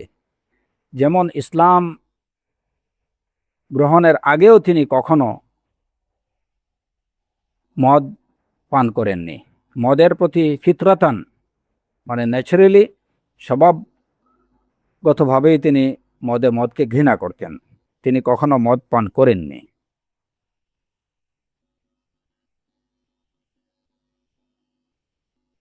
তারপরে ইসলাম গ্রহণের আগে থেকেই তিনি সিলা রাহমি বা এই যে আত্মীয়তার সম্পর্ক বজায় রাখতেন। বিপদগ্রস্তদের তিনি সাহায্য করতেন এবং সব সময় তিনি কখনো মিথ্যা কথা বলেননি। তিনি সব সময় সত্য কথা বলতেন, অভাবগ্রস্তদের দান করতেন। এই গুণাবলীগুলো তার মধ্যে প্রাক ইসলামী যুগেও ছিল। আর ইসলাম গ্রহণের পরে সেগুলো তো আরো বেশি নূরুন আলা নূর হয়ে গেল। রাসূলুল্লাহ সাল্লাল্লাহু আলাইহি ওয়াসাল্লামের সাহচর্যে এসে এই গুণাবলীগুলো যেন আরো বেশি অনেক গুণে বেড়ে গেল। তো এই গুণাবলীগুলো আমরা যেটা বললাম যে তার যে স্বভাব বা বৈশিষ্ট্য, অনেকাংশেই রাসূলুল্লাহ সাল্লাল্লাহু আলাইহি ওয়াসাল্লামের গুণাবলীর সাথে, স্বভাব বৈশিষ্ট্যের সাথে মিল আছে। রাসূলুল্লাহ সাল্লাল্লাহু আলাইহি ওয়াসাল্লাম তার কাছে নবুয়ত, রিসালাত আসার আগে এই গুণাবলীগুলো তার মধ্যে ছিল। তিনি কখনো মদ পান করেননি, তিনি কখনো হারাম কিছু করেননি, কোনো কাজ করেননি। তিনি সবসময় অন্যায়কে ঘৃণা করতেন, মদকে ঘৃণা করতেন, কখনো মিথ্যা কথা বলেননি, যে কারণে আরবে তিনি আল আমিন নামে পরিচিত ছিলেন, এই খেতাবে ভূষিত ছিলেন। সিলা রাহমি করতেন, অভাবগ্রস্তের সাহায্যে দৌড়ে যেতেন, বিপদগ্রস্তকে উদ্ধারের চেষ্টা করতেন। তো এই গুণাবলীগুলো রাসূল সাল্লাল্লাহু আলাইহি সাল্লামের মধ্যে ছিল। আবু বকর রাদিয়াল্লাহু আনহুর মধ্যেও দেখা যায় যে ওই গুণাবলীগুলো ছিল। ইসলাম গ্রহণের শুরুতে আবু বকর সিদ্দিক রাদিয়াল্লাহু আনহুর কাছে 40,000 দিনার ছিল। তিনি আরবের একজন প্রখ্যাত ব্যবসায়ী ছিলেন। তিনি ছিলেন এবং অত্যন্ত বিশ্বস্ত, আমানতদার ব্যবসায়ী হিসেবে সবার কাছে পরিচিত ছিলেন, নামি দামি একজন ব্যবসায়ী। তো ইসলাম গ্রহণের সময় তার কাছে 40,000 দিনার ছিল। ইসলাম গ্রহণের পরে তিনি 1 থেকে 35,000 দিনার রাসূলুল্লাহ সাল্লাল্লাহু আলাইহি ওয়াসাল্লামের সাহায্যার্থে, ইসলামের সাহায্যে, ইসলামের পথে, দ্বীনের পথে তিনি ব্যয় করেছেন রাদিয়াল্লাহু আনহু ওয়া আরদা। আবু বকর আফদালু হাদিহিল উম্মাহ, এই উম্মতের শ্রেষ্ঠ লোক।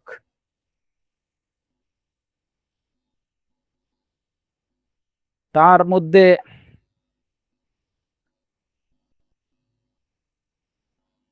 তিনি এই যে নিজের টাকা দিয়ে কত দাসকে তিনি ক্রয় করে মুক্ত করেছেন, অনেক অনেক অনেক কৃতদাসকে টাকা দিয়ে কিনে তিনি মুক্ত করেছেন। এবং তাদের মধ্যে একজন হলেন আবু বকর বিলাল রাদিয়াল্লাহু আনহু। এরকম অসংখ্য কৃতদাসকে কিনে তিনি মুক্ত করে দিয়েছেন আল্লাহর জন্যে। ইসলাম গ্রহণের আগেও তিনি অভাবগ্রস্তদের সাহায্যে এগিয়ে যেতেন, বিপদগ্রস্তকে সাহায্য করতেন। যখনই শুনতেন যে কোনো ব্যক্তি ঋণের জালে আটকে আছে, তিনি তাকে উদ্ধারের চেষ্টা করতেন। তো এই যে এবং সিলা রাহমি, আত্মীয়তার সম্পর্ক বজায় রাখা, এই বিষয়ে তিনি এই গুণ বা এই বৈশিষ্ট্য তার মধ্যে ছিল। মোট কথা হচ্ছে রাসূলুল্লাহ সাল্লাল্লাহু আলাইহি ওয়াসাল্লামের মধ্যে যে গুণ বা বৈশিষ্ট্যগুলো ছিল, আবু বকর সিদ্দিক রাদিয়াল্লাহু আনহুর মধ্যে সেই গুণ বা বৈশিষ্ট্য ছিল। কিন্তু এখানে আমাদের বুঝতে হবে যে এই সব গুণ রাসূলুল্লাহ সাল্লাল্লাহু আলাইহি ওয়াসাল্লামের মধ্যে যে মাত্রায় ছিল, সেই মাত্রায় অন্য কোনো মানুষের মধ্যে থাকাটা এটা সম্ভব না।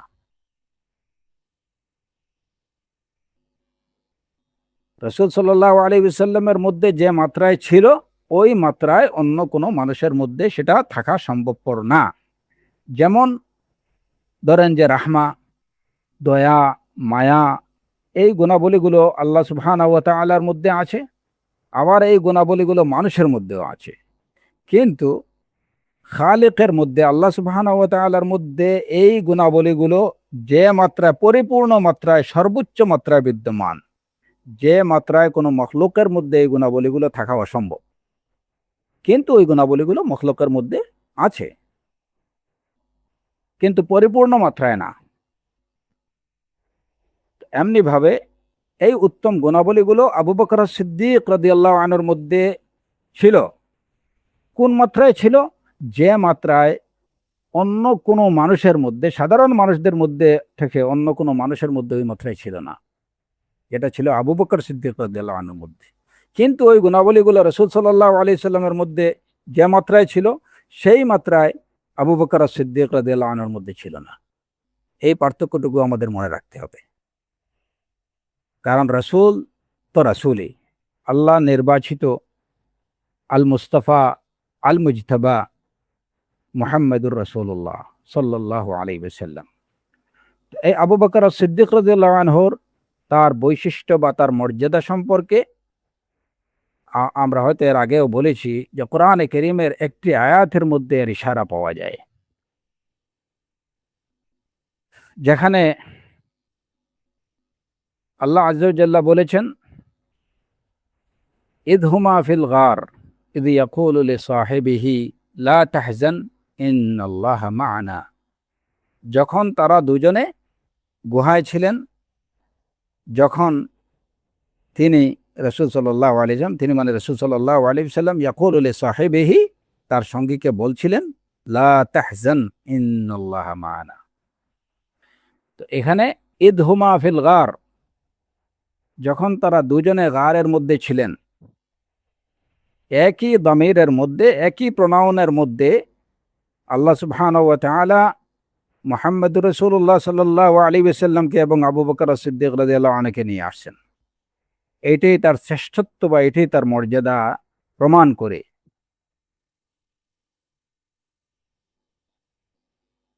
নতুবা আল্লাহ আযজা ওয়া জাল্লা বলতে পারতেন, ইয কানা মুহাম্মাদুর রাসূলুল্লাহ ওয়া আবু বকর ফিল গার, বা এরকম কিছু, দুজনকে আলাদা করে বলতে পারতেন, কিন্তু একই জমিরের মধ্যে।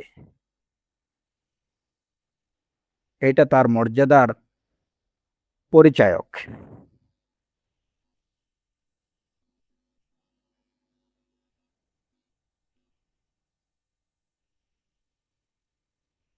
এই যে আবু বকর সিদ্দিক রাদিয়াল্লাহু আনহুর ফজিলত বা মর্যাদা সম্পর্কে অসংখ্য হাদিস বিদ্যমান রয়েছে।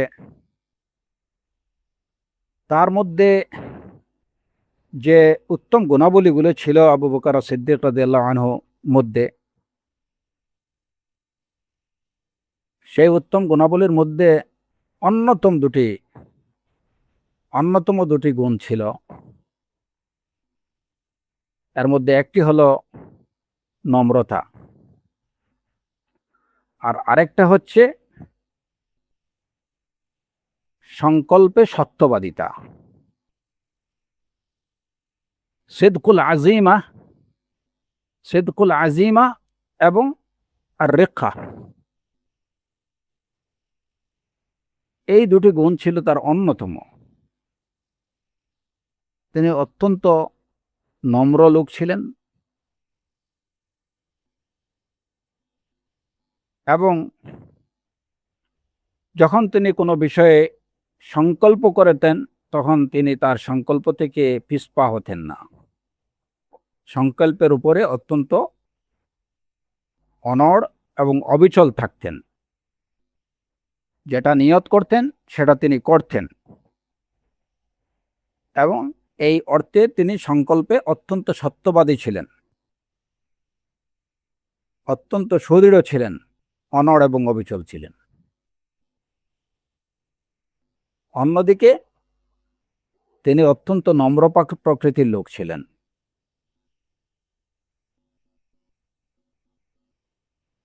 তার এই নম্রতা সম্পর্কে রাসূলুল্লাহ সাল্লাল্লাহু আলাইহি ওয়াসাল্লাম থেকে বর্ণিত একটি হাদিস থেকে জানা যায় যে রাসূলুল্লাহ সাল্লাল্লাহু আলাইহি ওয়াসাল্লাম বলেছেন আবু বকর রাদিয়াল্লাহু আনহুকে, আম্মা মাসালুকা ইয়া আবু বকর ফিল মালাইকাতি মাসালু মিকাইল ইয়ানজিলু বির রাহমাহ ওয়া মাসালুকা ফিল আম্বিয়াই মাসালু ইব্রাহিম আলাইহিস সালাম ইয কাযযাবাহু কওমুহু وصنعوا به ما صنعوا فقال فمن تبعني فإنه مني ومن عصاني فإنك غفور رحيم। হে আবু বকর, আপনার মিসাল হচ্ছে মালাইকাদের মধ্যে মিকাইলের মতো, আর যে মিকাইল রাহমত নিয়ে নাজিল হন, আর আম্বিয়া আলাইহিমুস সালাতু ওয়াস সালামের মধ্যে আপনার সদৃশ্য হচ্ছে ইব্রাহিম আলাইহিস সালাতু ওয়াস সালামের সাথে, যে যখন তার কওম তার সাথে এত বাজে আচরণ করলো, এরপরেও তিনি আল্লাহ আজ্জা জাল্লাকে বললেন ফামান তাবিআনি ফাইন্নাহু মিন্নি, যে হ্যাঁ রব, তাদের মধ্যে থেকে যারা আমার অনুসরণ করবে সে আমার অন্তর্ভুক্ত, আর যারা নাফরমানি করবে, আমার অবাধ্যতা করবে, ফাইন্নাকা গাফুরুর রাহিম, তাহলে আপনি গাফুরুর রাহিম, আপনি তাদেরকে শাস্তি দেন, আপনি তাদেরকে পাকড়াও করুন, খুদহুম আখযা আজিজিম মুক্তাদির, এরকম কিছু ইব্রাহিম আলাইহিস সালাতু ওয়াস সালাম বলেননি। তিনি ছিলেন অত্যন্ত নম্র প্রকৃতির। তো রাসূলুল্লাহ সাল্লাল্লাহু আলাইহি ওয়াসাল্লাম আবু বকর রাদিয়াল্লাহু আনহুকে বলছেন যে আপনি বলেন মালাইকাদের মধ্যে মিকাইলের অনুরূপ যিনি রাহমানিয়া নাজিল হন, আর আম্বিয়া আলাইহিমুস সালাতু ওয়াস সালামের মধ্যে আপনি হলেন ওই যে ইব্রাহিম আলাইহিস সালাতু ওয়াস সালামের অনুরূপ, যে তার কওম তার সাথে, তার সম্প্রদায় তার সাথে, তার জাতি তার সাথে অত্যন্ত বাজে আচরণ করলো, তাকে কত কষ্ট দিল, তাকে কত না কতভাবে শাস্তি দিল, এরপরেও তিনি বললেন ফামান তাবিআনি ফাইন্নাহু মিন্নি ওয়া মান আসানি ফাইন্নাকা গাফুরুর রাহিম। আবু বকর রাদিয়াল্লাহু আনহু থেকেও পাওয়া যায় এরকম বিষয়গুলো। বদরের যুদ্ধে যে সমস্ত কাফেরদেরকে বন্দী করে আনা হলো, এদের বিষয়ে যখন কি করা হবে, রাসূলুল্লাহ সাল্লাল্লাহু আলাইহি ওয়াসাল্লাম সাহাবায়ে কেরামদের সাথে পরামর্শ চাইলেন। তখন আবু বকর রাদিয়াল্লাহু আনহুর পরামর্শ ছিল যে এদের থেকে ফিদিয়া নিয়ে তাদেরকে ছেড়ে দেয়া হোক, যে এরা তো আমাদের কওমেরই লোক, আমাদের জাতি, তাদের ব্যাপারে কোনো কঠোর, তাদেরকে হত্যা করা হোক যুদ্ধবন্দী হিসাবে। আবু বকর রাদিয়াল্লাহু আনহু ব্যক্তিগতভাবে সেটা পছন্দ করেননি। রাসূলুল্লাহ সাল্লাল্লাহু আলাইহি ওয়াসাল্লাম তিনিও, তার মধ্যে এই নম্রতার গুণ ছিল। মানুষ হিসাবে যে মাত্রায় থাকা দরকার সেই হিসাবে পরিপূর্ণ মাত্রায়। ফাবিমা রাহমাতিম মিনাল্লাহি লিনতা লাহুম ওয়ালাউ কুনতা ফাযযান গালিযাল কলবি লানফাদ্দু মিন হাওলিক ফা'ফু আনহুম ওয়াস্তাগফির লাহুম ওয়াশাবিরহুম ফিল আমর ফাইদা আযামতা ফাতাওয়াক্কাল আলাল্লাহ। তো আল্লাহর রহমতে রাসূল সাল্লাল্লাহু আলাইহি ওয়াসাল্লামের অন্তরকে আল্লাহ নরম করে দিয়েছিলেন। আল্লাহর রহমতে তার অন্তর নরম হয়েছিল, নরম ছিল, নম্র ছিল।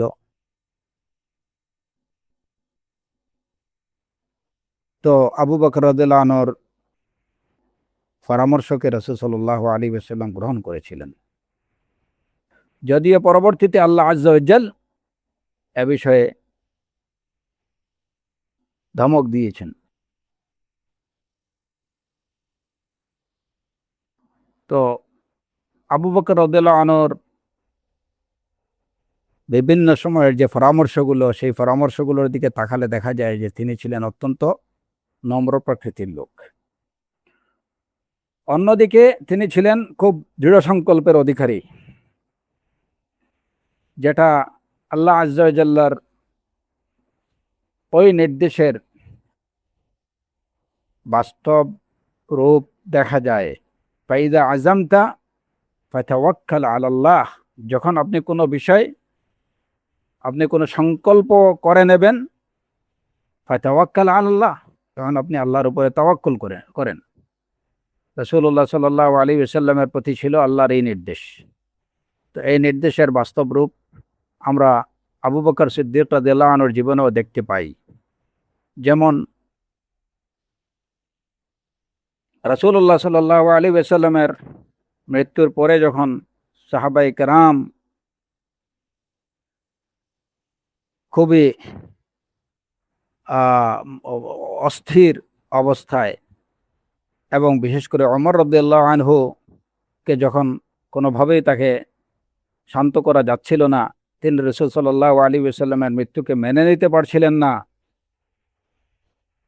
এই সময় দেখা যায় যে আবু বকর রাদিয়াল্লাহু আনহু অত্যন্ত ধীর, সুস্থ, ঠান্ডা মস্তিষ্কে তিনি যে বক্তব্য দিয়েছিলেন, সেই বক্তব্যের মধ্যে তার দৃঢ়তার পরিচয় পাওয়া যায়।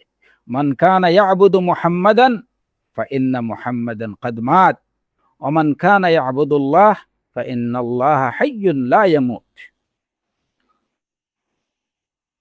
ইন্নাকা মাইয়িতুন ওয়া ইন্নাহুম মাইয়িতুন ওয়া মা মুহাম্মাদুন ইল্লা রাসূল ক্বাদ খালাত মিন ক্বাবলিহির রুসুল আফা ইন মাতা আও কুতিলা ইনকালাবতুম আলা আ'কাবিকুম। তিনি সাহাবায়ে কেরামদের উদ্দেশ্যে এই ভাষণ দেন, এই কথাগুলো বলেন অত্যন্ত দৃঢ়তার সাথে। তখন তার এই বক্তব্য শুনে ওমর রাদিয়াল্লাহু আনহু চুপ হয়ে গেছিলেন, আর কোনো কথা বলেননি। তিনি শান্ত হয়ে গেছিলেন। সাহাবায়ে কেরামদের মধ্যে স্থিরতা ফিরে আসছিল, যখন সবাই রাসূল সাল্লাল্লাহু আলাইহি ওয়াসাল্লামের মৃত্যুতে অস্থির হয়ে পড়েছিলেন।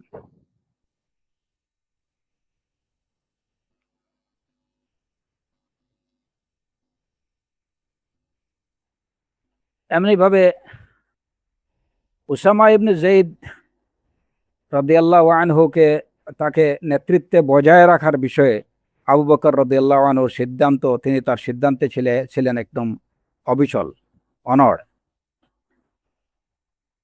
উসামা ইবনে যায়েদ রাদিয়াল্লাহু আনহু, যাকে রাসূলুল্লাহ সাল্লাল্লাহু আলাইহি ওয়াসাল্লাম এই যে মুতার যুদ্ধে রোমানদের বিরুদ্ধে যুদ্ধের জন্য যুদ্ধের জন্য তাকে তার নেতৃত্বে বাহিনী পাঠিয়েছিলেন, এবং সেখানে উসামা ইবনে যায়েদ রাদিয়াল্লাহু আনহুকে, তার অধীনে এই যুদ্ধ বাহিনী, মুজাহিদ বাহিনী পাঠানো হয়েছিল রোমের বিরুদ্ধে। গাজওয়ায়ে মুতা, যেটা নামে যেটা পরিচিত। ওই সময় উসামা ইবনে যায়েদ রাদিয়াল্লাহু আনহুর বয়স ছিল মাত্র 18 বছর।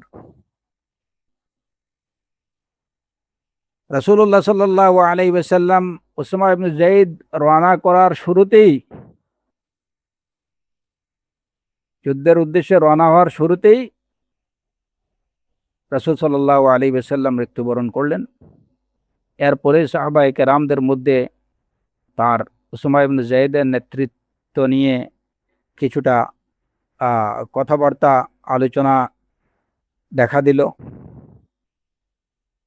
যে এই কম বয়সী ছেলেকে যুদ্ধের দায়িত্ব দেয়া এটা কেমন। ওই সময় আবু বকর as-সিদ্দিক রাদিয়াল্লাহু আনহুর সিদ্ধান্ত ছিল একদম কঠোর। তার বক্তব্য ছিল যে যাকে রাসূলুল্লাহ সাল্লাল্লাহু আলাইহি ওয়াসাল্লাম মুসলিম বাহিনীর প্রধান হিসাবে নিযুক্ত করেছেন, আমি তার নিয়োগ থেকে আমি তাকে তার এই দায়িত্ব থেকে এক বিন্দুও সরাবো না, বরং আমার নির্দেশ হচ্ছে উসামা ইবনে যায়েদ রাসূল সাল্লাল্লাহু আলাইহি ওয়াসাল্লাম থেকে প্রাপ্ত যে দায়িত্ব, ওই দায়িত্ব নিয়ে তিনি এগিয়ে যান। কারণ তাকে দায়িত্ব দিয়েছেন, তাকে নিয়োগ করেছেন রাসূলুল্লাহ সাল্লাল্লাহু আলাইহি ওয়াসাল্লাম। সুতরাং আমি আবু বকর তাকে ওই দায়িত্ব থেকে সরাবো না। ইমজিয়া উসামা, উসামা তুমি এগিয়ে চলো। এবং এর সাথে আরেকটা বিষয় হলো যে তখন সাহাবায়ে কেরাম আশঙ্কা করছিলেন যে যদি এইদিকে মুসলিম এই দলটাকে যদি যুদ্ধে পাঠানো হয়, তাহলে এইদিকে আবু বকর সিদ্দিক রাদিয়াল্লাহু আনহু তিনি অনেকটা নিরাপত্তাহীন হয়ে যাবেন। সুতরাং এই মুহূর্তে এই দলটাকে যেন না পাঠানো হয়। সাহাবায়ে কেরামদের মধ্য থেকে কারো কারো পরামর্শ ছিল এরূপ, এইমাত্র রাসূল সাল্লাল্লাহু আলাইহি ওয়াসাল্লাম মৃত্যুবরণ করছেন, এই সময়ে যদি আবার এই যুদ্ধ বাহিনীকে তাদেরকে পাঠিয়ে দেওয়া হয় বাইরে, তাহলে আপনি অনিরাপদ অরক্ষিত হয়ে যাবেন। তখন আবু বকর as-সিদ্দিক রাদিয়াল্লাহু আনহুর বক্তব্য ছিল সেই একই বক্তব্য, যাকে যে উদ্দেশ্যে রাসূলুল্লাহ সাল্লাল্লাহু আলাইহি ওয়াসাল্লাম নিয়োজিত করছেন, আমি তাকে তার সেই উদ্দেশ্য থেকে একটুও সরাবো না। আমার যা হবার হবে। এগুলা হচ্ছে সিদকুল আজিমা, ফাইযা আযামতা ফাতাওয়াক্কাল আলাল্লাহ, এগুলার পরিচায়ক। এই যে মুরতাদদের প্রতিহত করা, কিভাবে তিনি শক্ত হাতে মুরতাদদের এবং এই যে নবী দাবিদার ভণ্ড নবুয়তের ভণ্ড দাবিদারকে তিনি প্রতিহত করলেন, মুসাইলামাতুল কাজ্জাব, আসওয়াদ আল-আনাসি সহ আরো কয়েকজনকে, এগুলা প্রমাণ করে যে আবু বকর as-সিদ্দিক রাদিয়াল্লাহু আনহু তিনি তার সংকল্পে অত্যন্ত সুদৃঢ় আর অত্যন্ত নম্র হৃদয়ের অধিকারী। কাফের মুশরিকরা যখন রাসূলুল্লাহ সাল্লাল্লাহু আলাইহি ওয়াসাল্লামের উপরে আক্রমণ করতে আসতো, তখন আবু বকর সিদ্দিক রাদিয়াল্লাহু আনহু কেঁদে কেঁদে তাদেরকে বলতেন, আতাকতুলুনা রাজুলান আন ইয়াকুলা রাব্বি আল্লাহ, তোমরা এমন ব্যক্তিকে কি হত্যা করতে চাও যিনি বলে আমার রব আল্লাহ? তিনি ছিলেন রাজুলুন বাক্কা, খুব বেশি তিনি কান্নাকাটি করতেন।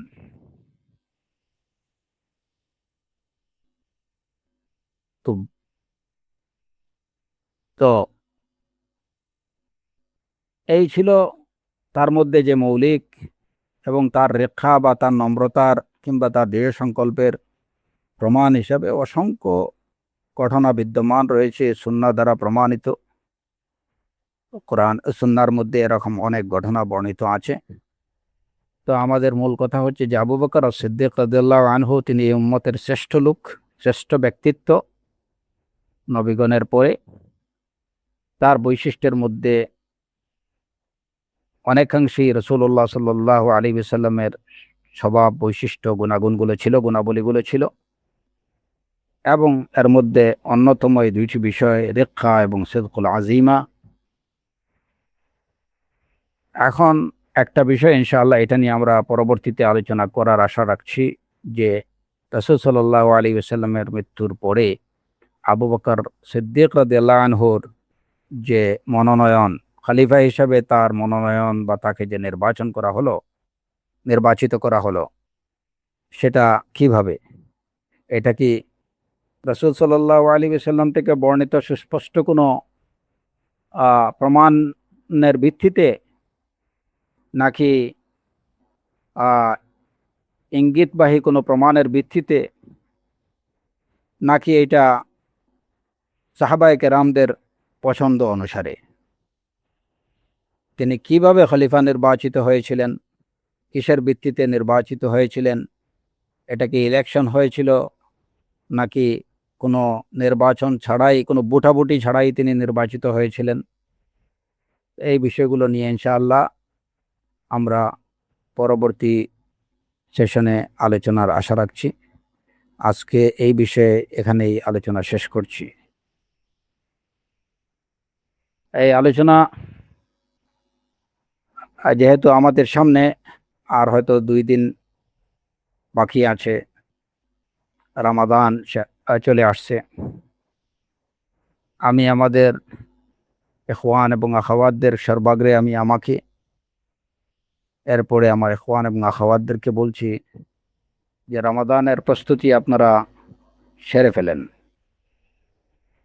ইতিমধ্যে সেরে ফেলার কথা আশা করি আপনারা অনেকেই সেরে ফেলেছেন। কিভাবে এই রমাদান মাসটাকে কাজে লাগাবেন সেই পরিকল্পনা চূড়ান্ত করে ফেলেন।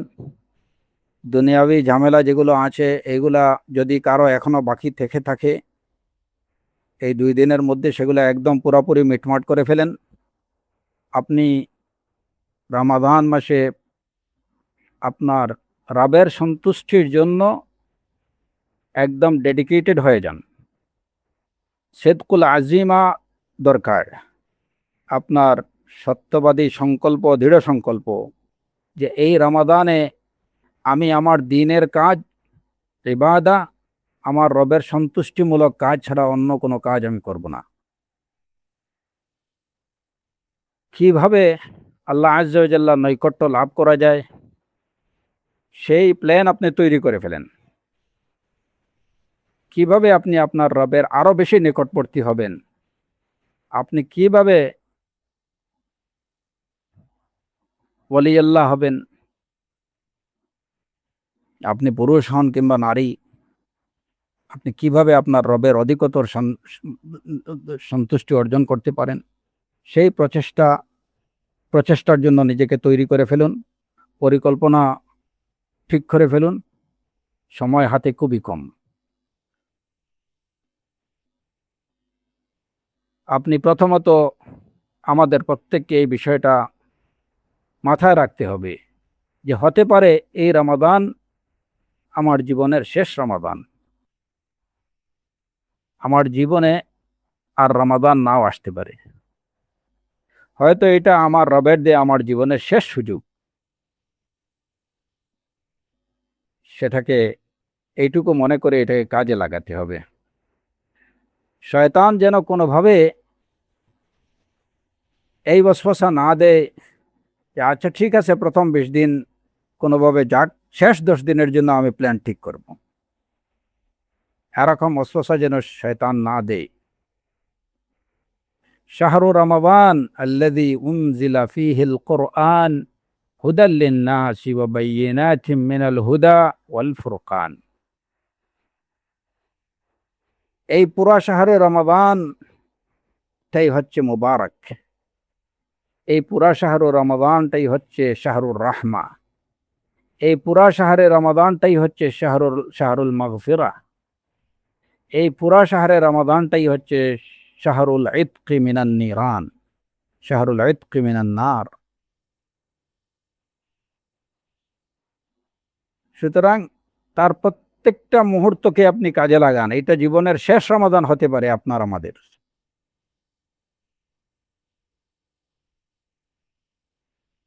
শয়তান এই ওয়াসওয়াসা যেন না দেয় যে আমি শেষ 10 দিনে কি আছে, লাইলাতুল কদর আছে এবং লাইলাতুল কদর খায়রুম মিন আলফি শাহর। আমি ওই 10 দিনে যদি লাইলাতুল কদর পেয়ে যাই তাহলে তো 1000 মাসের থেকে উত্তম কি হয়ে গেল, ইবাদত আমি করে ফেললাম। না, এই সুযোগ শয়তানকে দেবেন না। কারণ যখনই আপনি শুরুতে এই সুযোগ দেবেন যে ঠিক আছে প্রথম 20 দিন যাই করি না কেন শেষ 10 দিনের জন্য আমি প্রস্তুত, যখন দেখবেন যে 20 রমাদান চলে আসছে তখন শয়তান বলবেন না এত কিছু না, বেজোড় রাত্রিতে খোঁজাখুঁজি করো, এগুলা জোড় রাত্রি তখন বলবে আচ্ছা ঠিক আছে 22 বাদ, 24 বাদ, 26 বাদ, শুধুমাত্র বেজোড় রাতগুলোর জন্য নিজেকে, তো ওই রাতগুলোতে আর কিছু করব না, এটাই। আবার যখন 21 থেকে যখন এই যে বেজোড় রাত্রগুলো আসবে, শয়তান ওয়াসওয়াসা দেবে যে অধিকাংশ জমহুরের অভিমত বা আপনার দেশের জমহুরের অভিমত হচ্ছে 27 তারিখই হচ্ছে, 27 রমাদানই হচ্ছে লাইলাতুল কদর, সুতরাং সব বাদ, 27 তারিখটাকে ভালো করে ধরবো। শয়তান এইভাবেই কিন্তু মানুষকে আল্লাহর সন্তুষ্টি থেকে সরাই ফেলে।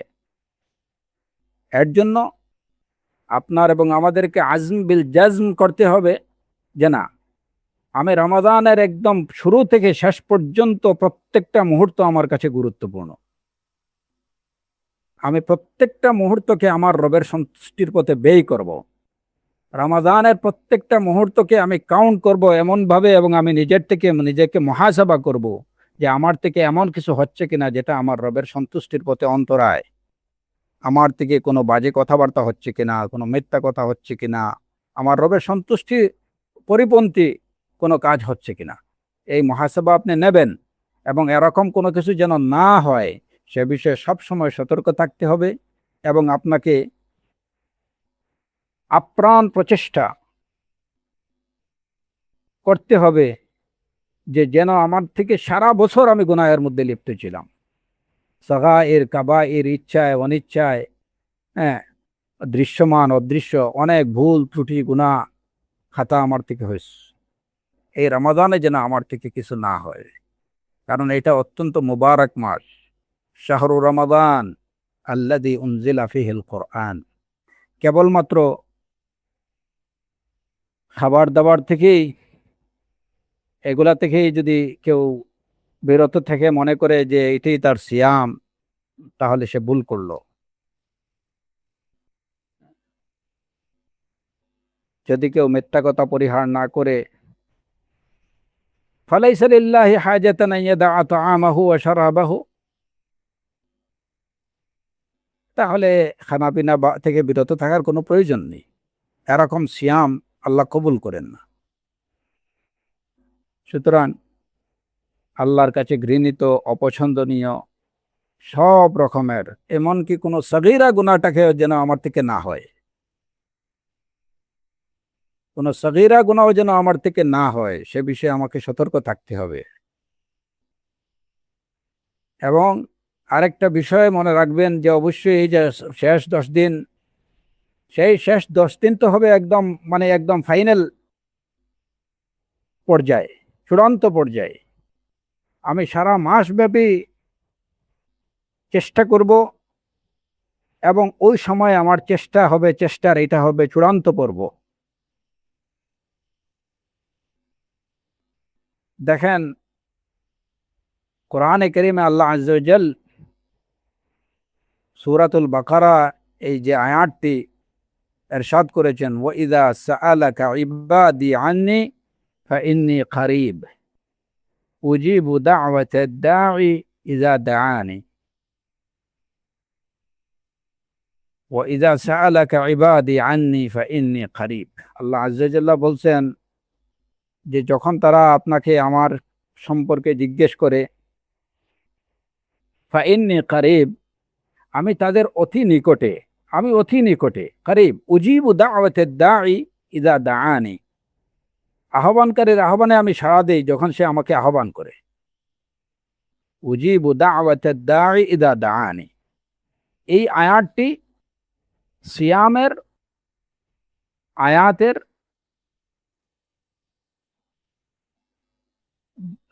আলোচনার মধ্যেই এসেছে।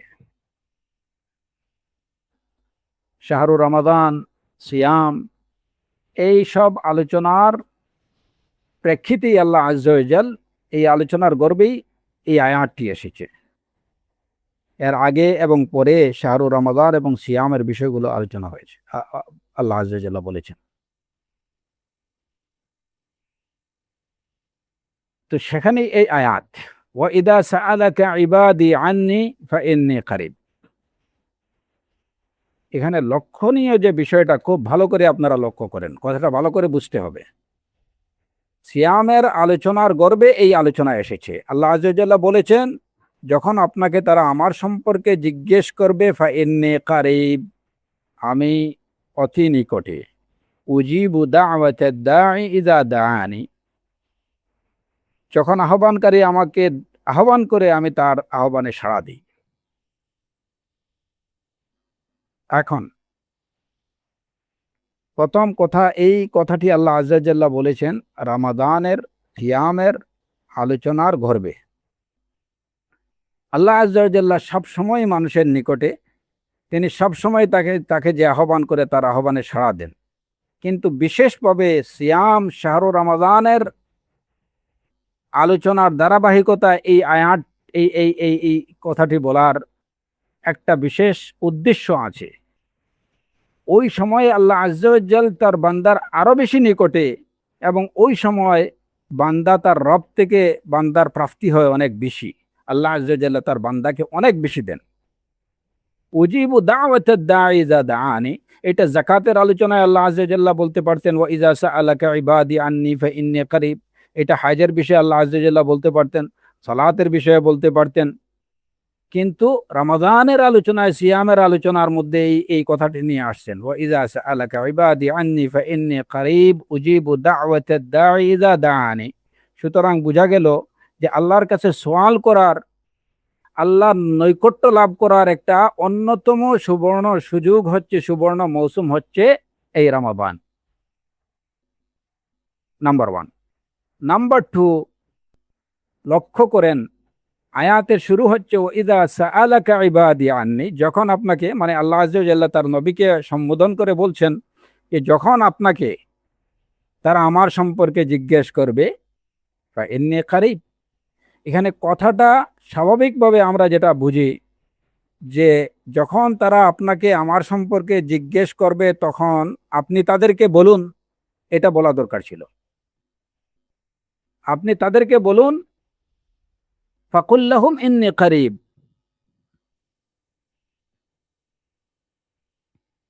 আয়াতের সিয়াকটা এভাবেই বলে, যখন হ্যাঁ নবী তারা আপনাকে আমার সম্পর্কে জিজ্ঞেস করবে তখন আপনি তাদেরকে বলুন যে আমি তাদের নিকটে। কথাটা এভাবে হওয়ার কথা ছিল। স্বাভাবিকভাবে আমরা মনে করি যে কথাটা এভাবেই হবে। যেমন মনে করেন যে আপনাকে কেউ বলল, বা আপনি কাউকে বললেন যে আব্দুল্লাহ যদি তোমাকে আমার কথা জিজ্ঞেস করে তাহলে তুমি তাকে বলো। আব্দুর রহমান, আব্দুর রাহিম যদি বলে তোমাকে আমার সম্পর্কে জিজ্ঞেস করে তাহলে তুমি তাকে বলো। কথাটা আমরা সাধারণত এভাবেই বলি। কিন্তু এই আয়াতে আল্লাহ আযজা ওয়া জাল্লা কি বলছেন, যখন তারা আপনাকে আমার সম্পর্কে জিজ্ঞেস করবে তখন ফাইন্নী কারীব, ডাইরেক্ট কি অ্যাকশন, ফাইন্নী কারীব। আল্লাহ আযজা ওয়া জাল্লা বলেননি তার রাসূলকে যে আপনি বলেন আমি কারীব, না, আল্লাহ আযজা ওয়া জাল্লা নিজে বলে দিচ্ছেন আমি কারীব। তার মানে কি, কোনো ওয়াসিতা নেই, কোনো মাধ্যম নেই, আমি আমার বান্দার একদম কারীব। উজিবু দাওয়াতাদ দাঈ, সেখানে আল্লাহ আযজা ওয়া জাল্লা বলেননি যে নবী আপনি বলুন যে তারা যখন কোনো আহ্বানকারী আমাকে আহ্বান করবে আমি তার আহ্বানে সাড়া দিব, সেটাও বলেননি, নবীকে বলতে বলেননি।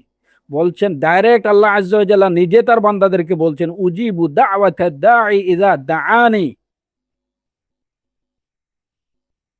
মাসআলা হচ্ছে আপনার আমার রবের সাথে আমাদের, এমনকি মধ্যখানে আল্লাহ আযজা ওয়া জাল্লা তার নবীকেও কোনো মাধ্যম করেননি যে আপনি এটা বলে দেন। যা বলার আল্লাহ আযজা ওয়া জাল্লা নিজেই কোরআনে কারীমে বলে দিয়েছেন উজিবু দাওয়াতাদ দাঈ ইযা দাআনি। রাসূলকে বলেননি যে আপনি এটা বলেন তাদেরকে যে আমি যে আহ্বানকারীর আহ্বানে সাড়া দিই, আপনি বলে দেন আমি তাদের নিকটে, না, ফাইন্নী কারীব। এটা হাকিকত। এখান থেকে আমরা কি বুঝি, আল্লাহ আযজা ওয়া জাল ওই মৌসুমে ওই সময়ে তার বান্দার একদম নিকটবর্তী হতে চান। তাহলে ওই সময় বান্দা কি চাইবে তার রব থেকে তার ডিস্টেন্স মেনটেন করতে? বান্দা যখন 1 পা আগায় আল্লাহ আযজা ওয়া জাল্লা 10 পা আগান। সুতরাং শাহরুর রমাদান শাহরুর রাহমাতি ওয়াল গুফরান, শাহরুল ইতকি মিনান নার, শাহরুল কুরব মিনাল্লাহি আযজা ওয়া জাল। আপনি আপনার মধ্যখানে আপনার আপনার এবং আপনার রবের মধ্যখানে আপনি কিচ্ছু আনবেন না। দুনিয়াটাকে একদম সরাই ফেলান আপনার আপনার এবং আপনার রবের মধ্য থেকে। যে এই রমাদান, এই অ্যাটলিস্ট এই একটা মাস কোনো ধরনের আমার মধ্যে এবং আমার রবের মধ্যে কোনো প্রতিবন্ধকতা থাকবে না, দুনিয়াবি কোনো প্রতিবন্ধকতা থাকবে না, কোনো ওয়াসিতা নেই, কিচ্ছু নেই। আমি সরাসরি আমার রবের কাছে চাইব।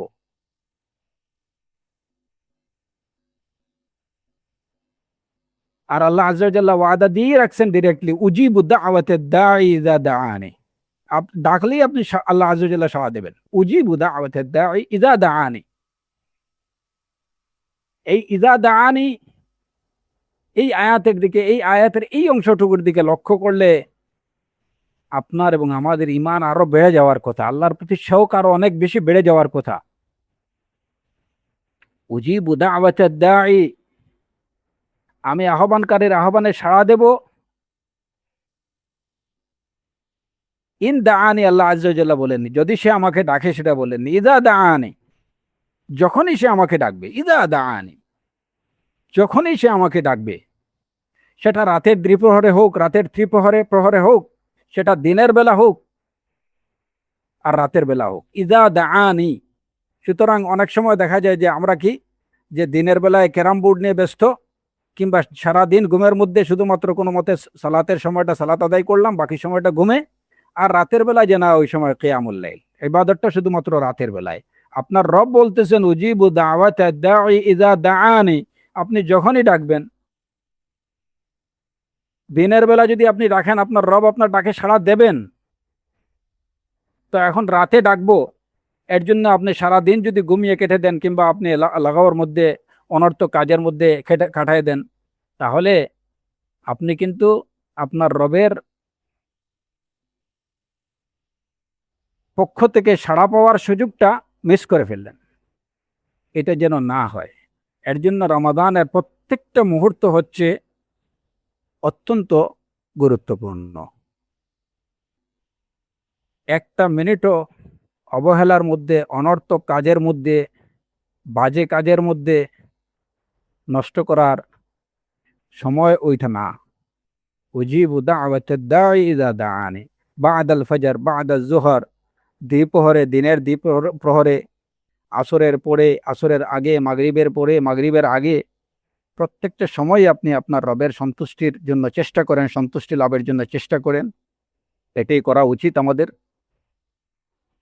কারণ আমাদের থেকে যে পরিমাণ গুনাহ হচ্ছে,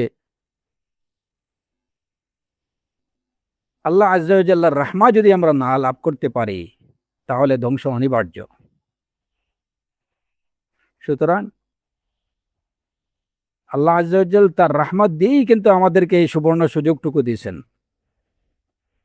এবং বিশেষ করে এই রমাদানের মধ্যে রাখছেন লাইলাতুল কদর। আমরা জানি না লাইলাতুল কদর কখন হবে। হ্যাঁ, বেজুড় রাতে হওয়ার সম্ভাবনা বেশি, শেষ দশকে হওয়ার সম্ভাবনা সবচেয়ে বেশি। কিন্তু যদি আপনার আমার আগে থেকে যদি এই অভ্যাস না থাকে, তাহলে কিন্তু ওই যে চান্সের টিকিট সবসময় পাওয়া যেতে পারে, নাও পাওয়া যেতে পারে। আর যারা অভ্যস্ত না হবে, তারা মিস করার সম্ভাবনাই অনেক বেশি। তো যাই হোক, আমি প্রতিবারের নেয়া এবারও আমাদের ইখওয়ান এবং আখাওয়াতদেরকে বলছি যে এই যে হয়তো 14 তারিখ থেকে লকডাউন শুরু হয়ে যাবে। আর লকডাউন শুরু হোক বা না হোক, সেটা আমাদের কাছে কোনো বিষয় না। মূল বিষয় হচ্ছে যে রমাদান শুরু হয়ে যাবে। সুতরাং রমাদানের আগেই আপনার দুনিয়াবি কাজকর্ম যেগুলো আছে, ব্যস্ততা বা প্রয়োজন যেগুলো আছে, এগুলো সেরে নেন। যতটুকু পারেন এই কাজগুলো গুছায় নেন। শপিংয়ের যদি কারো কিছু থাকে যে ঈদের সময় শপিং করতে হবে বা এরকম কিছু প্রয়োজন, আপনারা দয়া করে রমাদানের আগে, আজকালকের মধ্যে নিজের শপিং শেষ করে নেন। বেশিরভাগ দেখেন যে শয়তান সিস্টেম করে রাখছে, শেষের যে 10 দিনে মানুষের ইবাদত বন্দেগীর মধ্যে সবচেয়ে বেশি নিমজ্জিত থাকার কথা, সবচেয়ে বেশি ওই সময় শপিং মলগুলো ওই সময়ই খোলা থাকে এবং বাজার জমজমাট হয় ওই সময়। শয়তান মানুষকে এখান থেকে সরায় ওইখানে নিয়ে রাখে, তার বাজারে। আমরা যেন শয়তানের এই ফাঁদে পা না দিই। শেষের দশক তো দূরের কথা, আমাদের প্রথম দশকের একটা দিনও যেন আমাদের সেই বাজারে শপিং মলে নষ্ট না হয়। তিলাওয়াতুল কোরআন, জিকির, কোরআনে কারীম যতটুকু পারেন রমাদানে আমাদের তিলাওয়াতুল কোরআন বেশি করে করা দরকার। আজকারগুলো, তাসবিহাতগুলো, রাসূলুল্লাহ সাল্লাল্লাহু আলাইহি ওয়াসাল্লামের প্রতি দুরূদ, এগুলা সুবহানাল্লাহি ওয়া বিহামদিহি সুবহানাল্লাহিল আযীম, ইস্তিগফার, তাসবিহ, তাহলিল, তাকবীর, তাহমিদ, এগুলো বেশি করে করা দরকার। আর আল্লাহ আযজা ওয়া জাল্লার কাছে চাওয়া দরকার। ওয়া ইযা সাআলাকা ইবাদি আন্নি মাসআলা, আল্লাহর কাছে তলব, আল্লাহর কাছে মাসআলা। আপনার হালাল যত প্রয়োজন আছে সবকিছু আপনি আপনার রবের কাছে প্রাণ খুলে বলেন এই রমাদানে। সমস্যার সমাধান অবশ্যই হতে হবে, কারণ আপনার রব আপনাকে ওয়াদা দিয়েছেন, ফাইন্নী করিব উজিবু দাওয়াতাদ দাঈ ইযা দাআনি, উজিবু দাওয়াতাদ দাঈ ইযা দাআনি, এটা আল্লাহর ওয়াদা। ওমান আসদাকু মিনাল্লাহি কিলা ওমান আসদাকু মিনাল্লাহি হাদিসা, আল্লাহ থেকে পরম সত্যবাদী আর কে আছে, কে হতে পারে? সুতরাং আল্লাহর এই ওয়াদা হক, আমাদের চাইতে হবে। আর আল্লাহ আযজা ওয়া জাল্লা এটা পছন্দ করেন যে বান্দা তার কাছে তার মুখাপেক্ষিতা প্রকাশ করুক, সওয়াল করুক। যে বান্দা আল্লাহর কাছে প্রার্থনা করে না, আল্লাহর কাছে চায় না, আল্লাহ তার প্রতি রাগ করেন। কেন তুই আমার কাছে চাস না? উদউনি আস্তাজিব লাকুম। অতএব এই বিষয়গুলো সব সময় মাথায় রেখে এখন থেকে নিজেকে পুরোপুরি প্রস্তুত করে নেওয়ার চেষ্টা করুন। আল্লাহ সুবহানাহু ওয়া তাআলা আমাদেরকে এই রমাদান মাস তার সন্তুষ্টির পথে যথাযথভাবে তার সন্তুষ্টি অর্জনের পথে কাজে লাগানোর তৌফিক দান করুন। আমরা যেন প্রকৃত অর্থে তার ভালোবাসা, তার সন্তুষ্টি অর্জন করতে পারি। এই রমাদান মাসের একটা মুহূর্ত যেন আমরা এমন কোনো কাজে ব্যয় না করি, আমাদের থেকে ব্যয় না হয় যেটাকে আল্লাহ আযজা ওয়া জাল্লা পছন্দ করেন না। এরকম প্রতিটি কথা, কাজ থেকে বিরত থাকার তৌফিক আমাদেরকে দান করুন এবং রমাদানের পুরোপুরি বারাকা অর্জন করার তৌফিক আল্লাহ সুবহানাহু ওয়া তাআলা আমাদেরকে দান করুন। আমাদেরকে লাইলাতুল কদর কে যথাযথভাবে পাওয়ার এবং লাইলাতুল কদরের বারাকা পরিপূর্ণভাবে অর্জন করার তৌফিক দান করুন। ওয়া আখিরু দাওয়ানা আনিল হামদুলিল্লাহি রাব্বিল আলামিন ওয়া সাল্লাল্লাহু আলা নাবিয়্যিনা মুহাম্মদ ওয়া আলা আলিহি ওয়া সাহবিহি আজমাইন।